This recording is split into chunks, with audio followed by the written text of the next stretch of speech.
Live from Radio Row here out in Las Vegas. Super Bowl 58 preparation is underway. We got a great guest for you today. Donnie Wright's out here with Jon Runyan Jr. John, how you doing, man?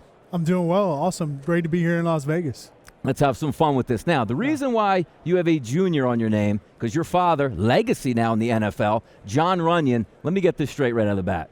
Season ticket holder for the Eagles for over 20 years. Yeah. Jon Runyan signs with the Philadelphia Eagles in 2000 as the highest paid offensive lineman in the history of football at the time. Yeah. Let's start here. Growing up with your father as an NFL player, how was that? It was awesome. Unbelievable.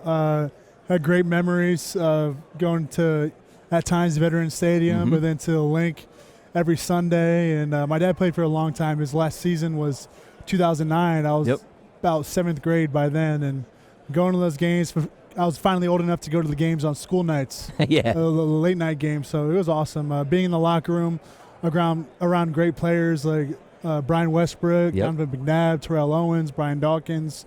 Just unbelievable. It was awesome. It was a great experience. Right tackle, I mean, one of the more dominant players that you are going to find there in the NFL. Fantastic. And also, he went to Michigan. Jon Runyan Jr., you went to Michigan here. Yeah. Talk about how you went to Michigan, how you found your way there, and how did it go for you? Yeah. Growing up, because my dad went there, my dad's from the state of Michigan as well. I kind of always just kind of was a fan. I'd probably say I was more of a Michigan basketball fan growing up than I was more of a Michigan football fan.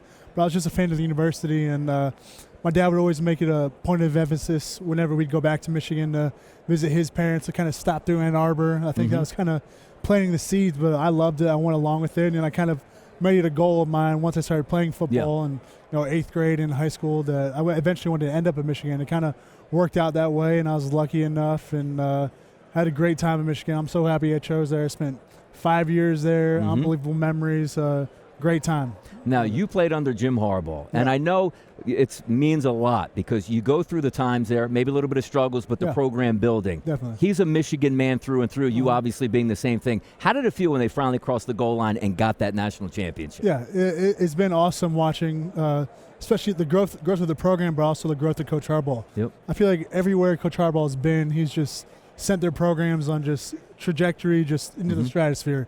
And I was a huge fan. I mean, I still obviously am a huge fan, but them finally getting over the hump, them making it to the, the semifinal, the 2 seasons before that, not including this season, was unbelievable in and of itself. But then for them to finally cap it off with a national championship, and I feel like that was Coach Harbaugh's goal. And now I feel like he's got bigger ones. He finally wants to get that Super Bowl that he felt kind of slipped away from him, and excited to go see him do it with the Chargers. Fantastic stuff. It was fun to watch that run there. Now let's talk about you getting to the NFL, right? Yeah. Drafted into the NFL. Talk about the process that you went through once you left Michigan to getting your way to Green Bay. Yeah. Once I left Michigan, I remember January 1st we played in the Citrus Bowl, I believe it was, against Alabama. Lost that, and then kind of the next day I signed with my agent, flew down to Dallas, Texas at a training facility down there. Trained down there with a bunch of guys, really a bunch of offensive linemen, and it was a great time. I was a part of the East-West Shrine game as well, and was kind of in Dallas right until right before, the combine was in there, but right before draft day, I was kind of in Dallas and came back to, I kind of planted my roots in the South Jersey, Philly area, so came back there and was just training, waiting for draft day to come up, and it did, and waited until day 3, and I finally got that phone call, and it was just unbelievable, thrilling experience, because it's kind of a day I've been looking forward to my whole life. And now this 4 years is up and moving on. I mean, potentially moving on. Don't really know what's happening yet. That's not like it's an inside scoop or anything, but we'll see what's happening. Inside scoop right here. Yeah, we could have it. Who knows? By the way, being in Green Bay, one of the more iconic franchises in sports. Yeah, definitely. Talk to me a little bit about playing at Lambeau Field, because there's not a single fan that's ever been to Lambeau that goes, oh, that's an overrated experience. The Packers faithful are tremendous. 1000%. I grew up kind of just everybody knows about the Lombardi Trophy, and just being in Green Bay, looking at driving past Lambeau Field every day, kind of gives you chills. Just passing by how much history is there, and Packers won the first 2 Super Bowls, and it is a sports town. It's I try to compare it to a kind of college town, but it's kind of more than that. Green Bay is in the Packers, that is the community. That's what they have there. That's what they love. They cherish it. And I feel like every NFL fan should experience Lambeau Field if their team's playing away there, if they just want to go for fun, like their team's on bye week. Unbelievable atmosphere, and it's definitely try to catch a game late November, December, because that's when you really get the true feeling of what Lambeau Field really is. Yep. Now, did you get to ride? Do you ride the bicycles? I guess, or they hand you the bicycles going out to practice and training camp? Still a tradition there? Yeah. Pretty much every practice and training camp that's open to the public, they got the bicycles going on, and that's another great tradition. I don't really think they have anywhere else, anything else like that. And sometimes you're hopping on like a little 5-year-old's bike. You can barely get your knees underneath it, but then sometimes you get these older kids that are in 5th grade, and they got the nice big geared mountain bike. So you got to pick and choose your battles every single day going out to practice. Now, your father's still involved in the NFL. You're an NFL player. The thing we get a joke about sometimes is, have you gotten a FedEx envelope from your father for rules and policy in the NFL that you violated? Yeah, I actually did. I got one. It was last year. I think it was our Week 5 game against the Giants. We were playing in Lambeau. Yeah. We were playing in London. I'm sorry. And he got me for a leg whip, and I got it reduced down to $5,000. I was taken directly out of my bank account, so I never saw that money. And he got me for that, and my penalty for that was kind of a cheaper Christmas present. Exactly. Was there any retribution to the day? Dad, come on, man. Let me go on this one. There's give and take to it. Yeah, it's good stuff there. Now, let's talk about NFL play this year. The Green Bay Packers, I really thought you guys were going to mirror the 2010 run that the Packers had. Yeah. It looked like you were setting up like, hey, you know what? We're going on the road. It's the playoffs. Let's bunker in. It felt like that. Fantastic win against the Cowboys. Yeah. Talk about that game heading into it, and also like what the prep was and the vibes in the locker room before the game, because you guys were outstanding right out of the gate. Yeah. I felt like our coaches did a fantastic job preparing us, for all the kind of packages they have with Micah Parsons, how good their defensive line is. And the linebackers play, and we knew it was going to be a huge challenge. That was my first time playing, on the road in Dallas, and it was a crazy atmosphere. But I just felt like we were so prepared from an offensive line perspective, being sure that we're going to be on the same page, giving Jordan time back there, and the run game as well. Like, holes were opening up. Aaron Jones, 3 touchdowns that game. I think Jordan threw for 3. That doesn't happen, on a weekly basis in the NFL. And not even the playoffs. So it just kind of everything fell together.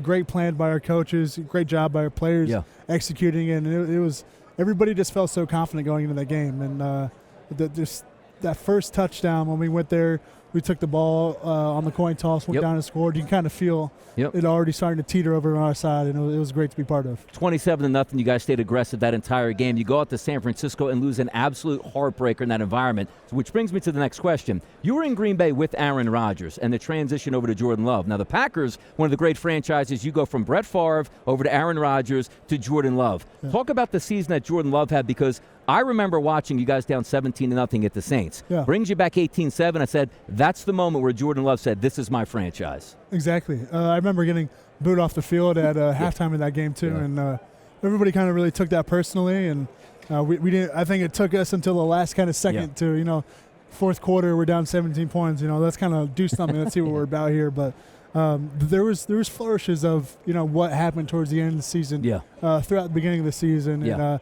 I think it was just a timing thing. Jordan had to get on time with these young guys on the outside, the tight ends, and we had a very veteran group outside of the receivers and the tight ends, and it was bound to click out at a certain some point, and I knew that. I kind of kept preaching that, and it did, and when it did, it kind of exploded. Fantastic stuff here by the Green Bay Packers. Certainly the future is bright, but we are at Super Bowl 58, and I love having you here because you know why? You played Kansas City. You played San Francisco. Talk about maybe some of the differences by going up, because, by the way, 2 really good defenses. Definitely. That's just what I was going to say. Yeah.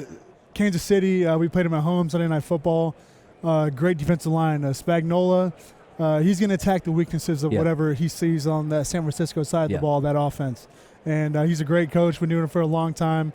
Likes to bring a lot of pressure, put pressure on the quarterback to make sure he's got the protections going. Running back has to know where he's going to fit in the protection as well. So, I'm confident in both teams. They're going to have 2 weeks to prepare for this game. And going to the flip side, the 49ers defense, they got playmakers everywhere on that defense. Yeah. I think they got one of the best linebackers probably in all of the NFL, and great D linemen all across the board. Seems like they're all first-round picks. On the back end, they're great as well too. So they all are where they need to be at the correct moment.